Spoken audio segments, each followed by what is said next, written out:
بسم اللہ الرحمن الرحیم، اللہم صلی علی محمد و آلہ الطاہرین۔ قرآن مجید کے 8ویں پارے کے تفسیری نکات کو لے کر آپ کی خدمت میں حاضر ہوئے ہیں اور آپ لوگوں کو اس سیشن میں ویلکم کرتے ہیں۔ آپ کی خدمت میں ایک خوشخبری یہ بھی دینی ہے کہ الحمدللہ قرآن مجید کے 7 پارے اور اس کی تفسیر جو آپ کی خدمت میں پیش کی گئی، اس کے استقبال اور اپریشیشنز کو دیکھتے ہوئے وہ کمنٹس، وہ سوالات اور وہ ڈیٹیل میں گفتگو جو آپ کی طرف سے ہم تک کے پہنچی، اس سے ہمیں یقین ہو گیا کہ الحمدللہ آپ ہماری گفتگو کو سن رہے ہیں اور وہ باتیں جو ہم آپ کی خدمت میں بیان کر رہے ہیں اس سے آپ بہترین طریقے سے استفادہ کر رہے ہیں۔ لہٰذا ہم نے اپنے سیشنز کو 15 سے 20 منٹ میں کنورٹ کر دیا ہے۔ یقیناً نہ 15 منٹ اور نہ ہی 20 منٹ ایک پارے کے لیے کافی نہیں ہوتے ہیں۔ حتیٰ اگر ہم ایک آیت کی بھی صحیح طریقے سے تفسیر کرنا چاہیں تو 20 منٹ اس کے لیے کافی نہیں ہوں گے، لیکن آج کل کی دوڑتی دنیا میں ہم یقین رکھتے ہیں کہ آپ ایک پارے کے لیے ایٹ لیسٹ 20 منٹ کو ضرور نکال سکتے ہیں۔ تو تیار ہو جائیے، چلو کتاب پڑھیں کی سیریز لائیو بک ریڈنگ میں آج قرآن مجید کے 8ویں پارے کو دیکھتے ہیں اور دیکھتے ہیں اللہ تعالیٰ نے ہمارے لیے کن کن باتوں کو بیان کیا ہے۔ قرآن مجید کا 8واں پارہ شروع ہوتا ہے سورہ انعام کی آیت نمبر 111 سے، کہ جہاں پر اللہ تبارک و تعالیٰ ارشاد فرماتا ہے، اعوذ باللہ من الشیطان الرجیم، بسم اللہ الرحمن الرحیم، وَلَوْ أَنَّنَا نَزَّلْنَا إِلَيْهِمُ الْمَلَائِكَةَ وَكَلَّمَهُمُ الْمَوْتَى وَحَشَرْنَا عَلَيْهِمْ كُلَّ شَيْءٍ قُبُلًا مَا كَانُوا لِيُؤْمِنُوا، کہ اگر وہ لوگ کہ جو ایمان نہیں لانا چاہتے ہیں، مشرک ہیں، وہ لوگ اگر ان کے سامنے ایسا ہو جائے کہ ملائکہ نازل ہونے لگیں، اللہ تعالیٰ اپنے فرشتوں کو نازل کر دے اور وہ مردوں کو گفتگو کرتے ہوئے دکھا دے، یعنی ان سے مردے، قبروں میں جو مردے ہوتے ہیں وہ ان سے بات کرنا شروع کر دیں، پھر بھی وہ ایمان لے کر نہیں آئیں گے۔ یہاں سے ایک بات یہ معلوم ہوتی ہے کہ کچھ لوگ ایسے ہوتے ہیں کہ جن کے سامنے جتنی بھی آپ حقیقتیں بیان کر دیں، جتنی بھی بات کو ایکسپلین کر دیں، وہ کبھی بھی اس طریقے سے بات کو ایکسیپٹ نہیں کرتے ہیں اور کبھی بھی حقیقت کو نہیں مانتے ہیں۔ لہٰذا ہماری ذمہ داری یہ ہے کہ ہم بات اور حقیقت کو ان تک کے پہنچا دیں تاکہ حجت ختم ہو جائے، حجت تمام ہو جائے، اور اس کے بعد پھر ان کے مسئلے کو اللہ کے حوالے کر دیں۔ اس کے بعد آیت نمبر 129 میں اس طریقے سے ارشاد ہو رہا ہے کہ وَكَذَلِكَ نُوَلِّي بَعْضَ الظَّالِمِينَ بَعْضًا بِمَا كَانُوا يَكْسِبُونَ۔ مسئلہ کچھ ایسا ہے کہ جو لوگ اس دنیا میں کچھ افراد کو اپنا مولا بنا کر جاتے ہیں، آخرت میں بھی یہ ولایت کا سلسلہ ختم نہیں ہوگا۔ اللہ تعالیٰ کہہ رہے ہیں کہ اسی طریقے سے کچھ لوگوں کو ہم ظالمین کی ولایت میں دے دیں گے۔ مطلب یہ ہے کہ جو لوگ یہاں پر ظالم کو ولی بناتے ہیں اور اپنا مولا بناتے ہیں، وہ وہاں پر بھی اس کی ولایت میں رہیں گے۔ اسی لیے ہم یہ کہتے ہیں کہ اس دنیا میں ہی اپنا مولا بہت سوچ سمجھ کر چنیے۔ اس کے بعد اللہ تعالیٰ آگے حرام اور حلال گوشت کے متعلق کچھ آیات میں گفتگو کرتا ہے، اور اس کے بعد بات یہاں تک کہ پہنچتی ہے کہ آیت نمبر 151 کے اندر اللہ تعالیٰ ارشاد فرماتا ہے کہ وَلَا تَقْتُلُوا أَوْلَادَكُم مِّنْ إِمْلَاقٍ۔ اس زمانے میں کچھ ایسے لوگ ہوا کرتے تھے کہ جو لڑکی جیسے ہی پیدا ہوتی تھی اس کو قتل کر دیا کرتے تھے، لیکن کچھ اور بھی کم عقل لوگ ہوا کرتے تھے کہ جو لڑکوں کو بھی قتل کیا کرتے تھے، اور ان کی دلیل یہ تھی کہ ہم اپنے گھر میں اگر زیادہ بچے رکھیں گے تو ان کو پالنا پوسنا اور ان کے جو اخراجات ہیں وہ ہم نہیں سہ سکتے ہیں، افورڈ نہیں کر سکتے ہیں، تو لہٰذا وہ اپنے بچوں کو قتل کر دیا کرتے تھے۔ آج کے زمانے میں بھی یہ طریقہ جاری ہے۔ بہت سارے لوگ ابارشن کے ذریعے سے یہ بہانہ بنا کر کہ ہم اتنے زیادہ بچے گھر میں نہیں رکھ سکتے ہیں، وہ بچے ان کی تربیت کیسے ہوگی، ان کی پرورش کیسے ہوگی، ان کی روزی روٹی کہاں سے آئے گی، یہ تمام تر بہانے بنا کر اپنے بچوں کو قتل کر دیا کرتے ہیں۔ اللہ تعالیٰ مذمت سے اس بات کو کہہ رہا ہے کہ ان بچوں کو قتل نہ کرو۔ کیوں قتل نہ کرو؟ کیونکہ نحن نرزقکم وإیاہم، یاد رکھو جس طریقے سے ہم تمہیں رزق دیتے ہیں ہم ان کو بھی رزق دیں گے، تو لہٰذا ان کا رزق اور تمہارا رزق ہمارے اوپر ہے۔ لیکن اس کا یہ بھی مطلب نہیں ہے کہ آپ گھر پہ اگر آپ کے کئی بچے ہیں تو آپ اپنے ہاتھ پہ ہاتھ دھر کے گھر پہ بیٹھ جائیں اور کہیں کہ اللہ تعالیٰ نے رزق کی ذمہ داری لے لی ہے۔ نہیں، اللہ تعالیٰ نے رزق کی ذمہ داری لی ہے اس شرط پہ کہ آپ اسباب کو فراہم کریں۔ جب آپ اسباب کو فراہم کریں گے، آپ جا کر محنت کریں گے تو ان کا رزق آپ تک کے پہنچ جائے گا۔ اگر بارش ہوتی ہے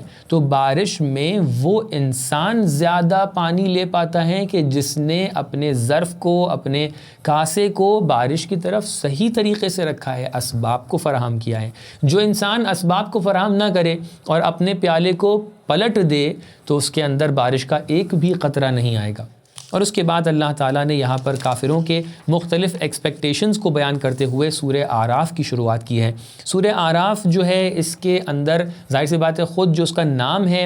وہ قیامت میں جنت اور جہنم کے درمیانی ایک جگہ کا نام ہے جس کو ہم لوگ کہتے ہیں اعراف، انشاءاللہ اس کا تذکرہ آئے گا۔ لیکن ساتھ ہی ساتھ پورے سورہ اعراف کے اندر جو گفتگو ہوئی ہے وہ توحید کی ہے، وہ مبدأ کی ہیں، وہ قیامت اور معاد کی ہیں۔ اسی طریقے سے جناب آدم کی داستان کے اوپر ایک اسپیشل ایمفیسس ہے، ساتھ ہی ساتھ میں جناب موسیٰ اور بنی اسرائیل کے درمیان کے جو باتیں ہیں، اسی طریقے سے جناب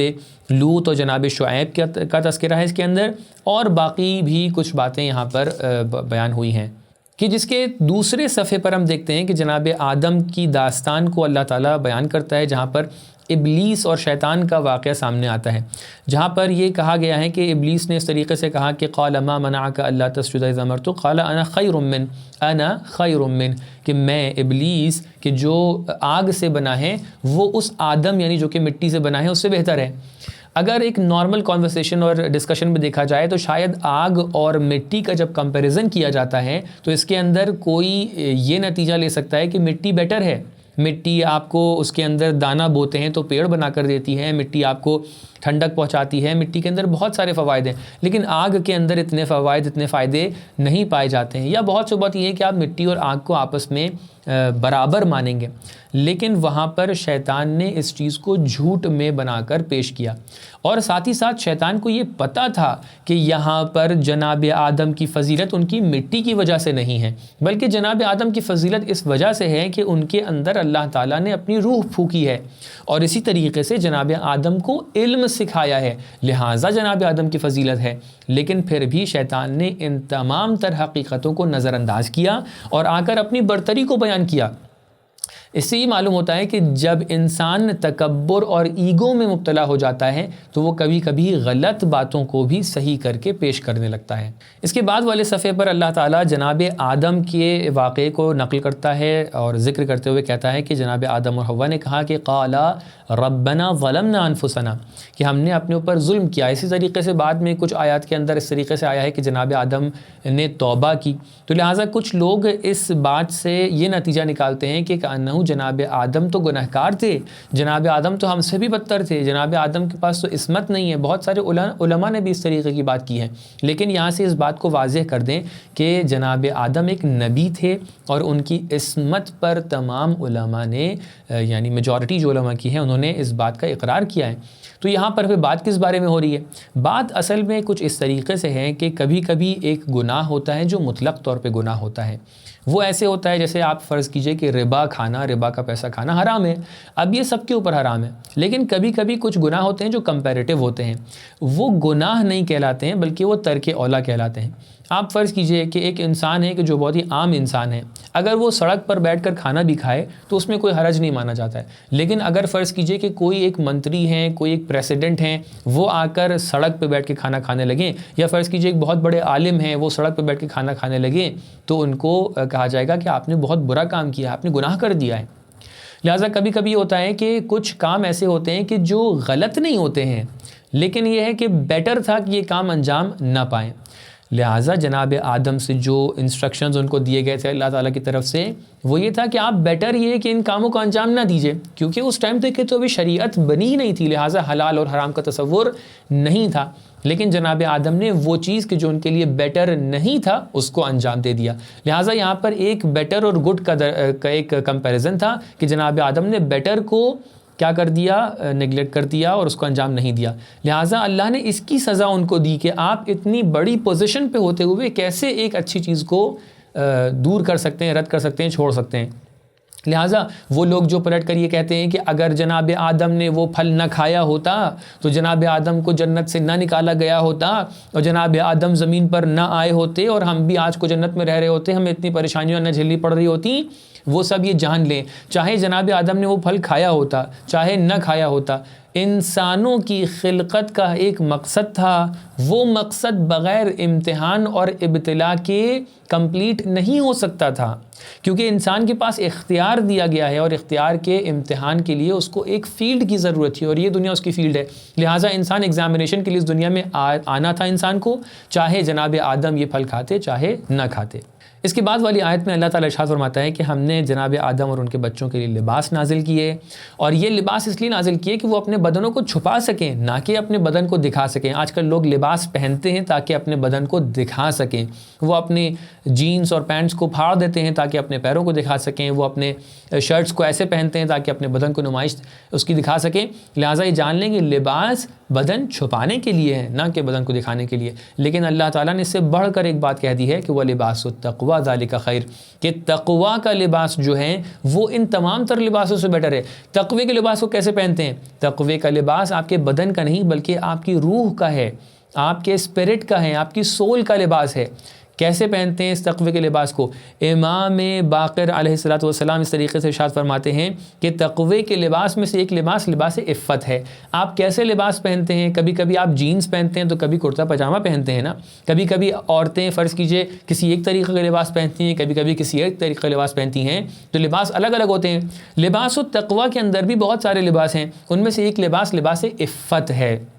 لباس عفت کے بارے میں امام باقر علیہ السلام اس طریقے سے ارشاد فرماتے ہیں کہ جو انسان عفت کا لباس اپنا لے وہ کبھی برہنہ نہیں ہو سکتا، چاہے اس کے بدن پہ کوئی لباس کیوں نہ ہو۔ اور جس انسان کے پاس عفت اور حیا نہیں ہے، عفت یعنی کیا؟ عفت یعنی اپنے آپ کو پریزرو کرنا، اپنے اندر حیا اور شرم لانا،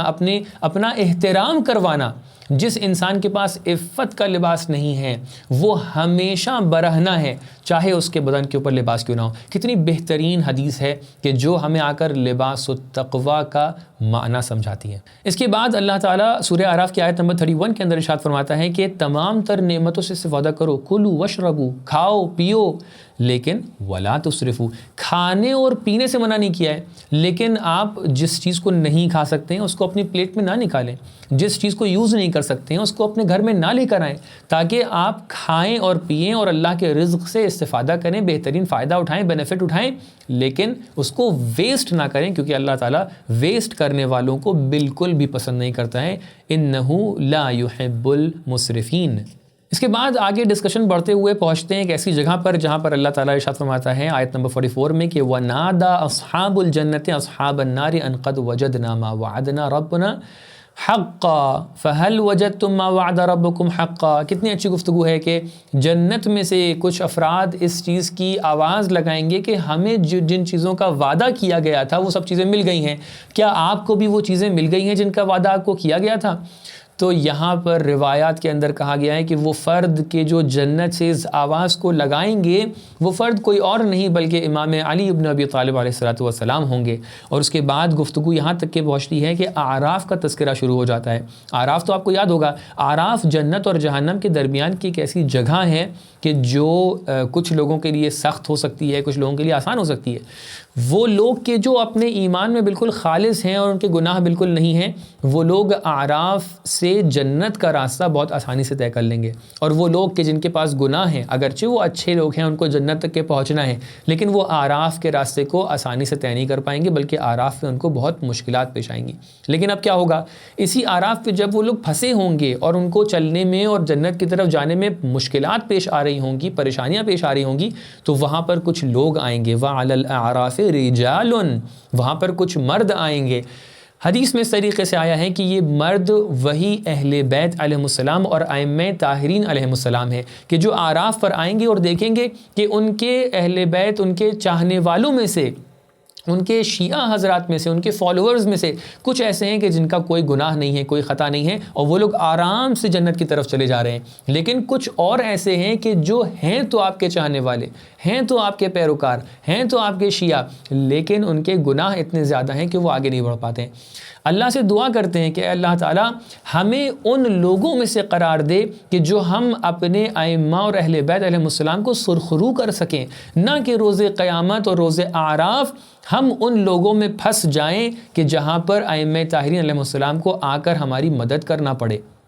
لیکن ہم کیا دیکھتے ہیں کہ ممکن ہے کہ ہم لوگ اپنے آپ کو فوراً ان لوگوں میں پوز کر لیں کہ جو آراف میں پھنسے ہوئے ہیں، ان کو چلنے میں دقت ہو رہی ہے کہ ٹھیک ہے ہمارے کچھ گناہ ہوتے ہیں تو شاید ہم وہاں پہ جا کے پھنس جائیں گے اور پھر ائمہ طاہرین ہمیں آ کر وہاں سے نکال لیں گے. لیکن ہو سکتا ہے کہ ہمارا کردار اتنا بھی وہاں تک کہ نہ پہنچاؤ کہ ہم آراف تک کے پہنچ پائیں. لہٰذا یاد رکھیے اپنے کردار کو کم سے کم اتنا بنا لیجئے، اتنا سنوار لیجئے کہ آپ اپنے آپ کو آراف تک کے تو پہنچا سکیں کہ جہاں پر پہنچنے کے بعد اہل بیت آپ کا ہاتھ پکڑ سکیں. اب کیا ہوا؟ اعراف پر جب اہل بیت علیہ السلام تشریف لائیں گے اور ائمہ طاہرین تشریف لائیں گے، دیکھیں گے کچھ لوگ پھنسے ہوئے ہیں، تو اب ان کے درمیان کچھ گفتگو چلے گی. وہ ایک مرتبہ جہنمیوں کی طرف دیکھیں گے تو دیکھتے ہی اللہ سے کہیں گے پروردگار ہم لوگوں کو ان ظالموں میں سے قرار مت دے، ہمیں جہنم کی طرف مت بھیج. اور ایک مرتبہ دیکھیں گے کہ کچھ لوگ ایسے ہیں کہ جو جنت کی طرف چلے جا رہے ہیں، ان کو وہ سلام کریں گے کہ آپ لوگ جنت کی سمت جا رہے ہیں. اب یہاں سے بہت ہی انٹرسٹنگ گفتگو شروع ہوتی ہے کہ جہاں پر آ کر یہی رجال یعنی امامان معصومین علیہ السلام آ کر اس طریقے سے جہنمیوں کو دیکھ کر کہیں گے کہ اہؤلاء الذین اقسمتم لا ینالہم اللہ برحمہ، کیا یہی وہ لوگ ہیں جو پھنسے ہوئے ہیں؟ کیا یہی وہ لوگ ہیں کہ جن کو تم اس دن دنیا میں قسم کھاتے تھے کہ ان تک کی کوئی رحمت نہیں پہنچے گی؟ کچھ آپ کو یاد آیا کہ اس دنیا میں بہت سے لوگ کہتے تھے کہ روز قیامت شفاعت نام کی کوئی چیز نہیں ہے. واللہ شفاعت نام کی کوئی چیز نہیں ہے، شفاعت نام کی کوئی چیز نہیں ہوتی ہے. لہٰذا یہ لوگ قسم کھایا کرتے تھے کہ روز قیامت کوئی بھی ایسا فرد نہیں ہوگا کہ جو پھنسا ہوا ہے اس تک کہ اللہ کی رحمت پہنچ جائے وغیرہ وغیرہ. لیکن اب کیا ہوگا؟ یہاں پر جیسے ہی یہ مرحلہ گزرے گا کہ یہ لوگ کے جو پھنسے ہوئے ہیں ان تک کہ اللہ کی رحمت نہ پہنچنے کی قسم کھاتے تھے، وہ لوگ کہ جو آج جہنم میں ہیں، فوراً کیا آواز آئے گی؟ ادخلوا الجنت لا خوف علیکم ولا انتم تحزنون. اب آپ لوگوں نے اپنی سختیاں برداشت کر لی ہیں، اب آپ اس سونے کے مانند ہیں کہ جس کے اوپر سے تمام تر جو گندگی ہوتی ہے وہ نکل چکی ہے. اب آپ جنت میں داخل ہو سکتے ہیں، نہ آپ کے اوپر کوئی خوف ہے اور نہ آپ کسی بھی طریقے سے غمگین ہوں گے. اس کے بعد والے صفحے پر اللہ تعالیٰ آیت نمبر 54 کے اندر ارشاد فرماتا ہے کہ ان ربکم الذی خلق السماوات فی ستۃ سماوات والارض فی ستۃ ایام، کہ اللہ تعالیٰ نے زمین اور آسمان کو 6 دنوں میں خلق کیا ہے. کچھ لوگ کہنے لگے کہ اللہ تعالیٰ 6 دن میں کیسے خلق کر سکتا ہے، بلکہ جو سائنٹسٹ ہیں وہ لوگ کہتے ہیں کہ یہ دنیا اس صورت میں millions and millions of years کے بعد پہنچی ہے. اس کا جواب یہ ہے کہ آپ لوگوں نے قرآن کو اگر صحیح سے پڑھا ہوتا تو آپ کو سمجھ میں آتا کہ اللہ تعالیٰ نے قیامت کے لیے بھی یوم کا ورڈ استعمال کیا ہے. یوم القیامہ، یوم القیامہ کا مطلب کیا ہے کہ قیامت، کہ جس کے اندر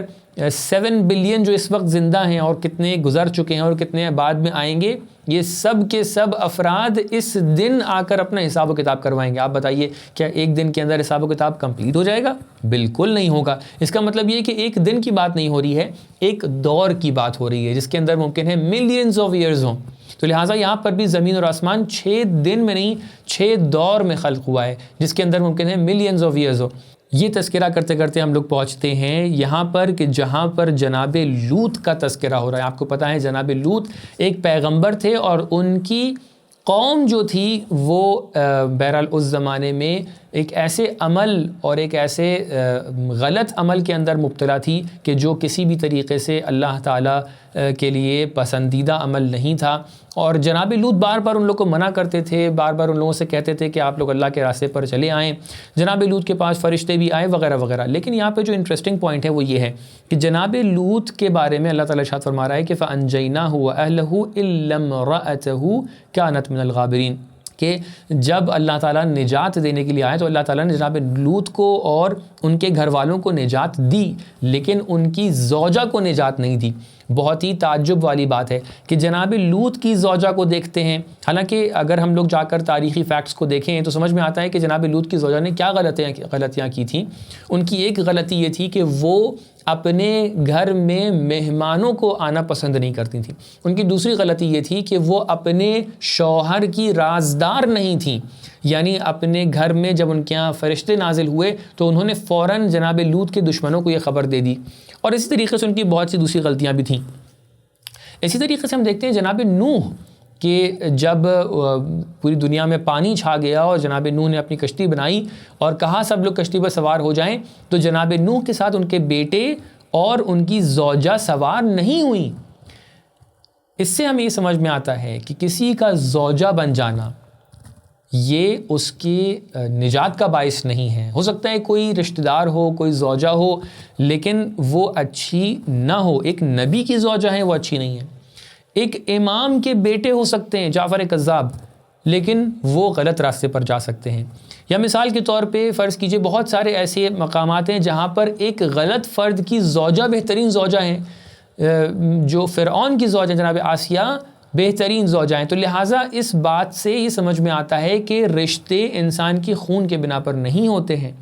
جیسا کہ ہم لوگ دیکھتے ہیں اہل بیت علیہ السلام کے جو رشتے ہیں، نبی گرامی اسلام جب اپنے گھر والوں کو اور اہل بیت کو گناتے ہیں تو آ کر سلمان کو کہتے ہیں کہ سلمان منا اہل البیت، یا ائمہ طاہرین آ کر کہتے ہیں کہ فضیل بن یسار منا اہل البیت. اسے سمجھ میں آتا ہے کہ اہل بیت کے اندر ہونا، اہل بیت کا رکن ہونا یہ خونی رشتہ داری سے نہیں ہوتا ہے، بلکہ وہ انسان کے جس کا کردار اس لیول پر ہو کہ وہ اہل بیت کا رکن بن سکے، جز بن سکے، اس کے ذریعے سے انسان رشتہ دار بن جاتا ہے. لہٰذا ہمیشہ اس بات کو یاد رکھیں کہ ہمیں اپنی رشتہ داریاں کردار کی بیسس پہ کرنا چاہیے. صرف اس وجہ سے کہ کوئی ہمارا رشتہ دار ہے ہم اس کی غلطی نہیں چھپا سکتے. صرف اس وجہ سے کہ کوئی ہمارا رشتہ دار ہے ہم اس کی غلط بات کو صحیح نہیں کہہ سکتے. والسلام علیکم ورحمۃ اللہ وبرکاتہ.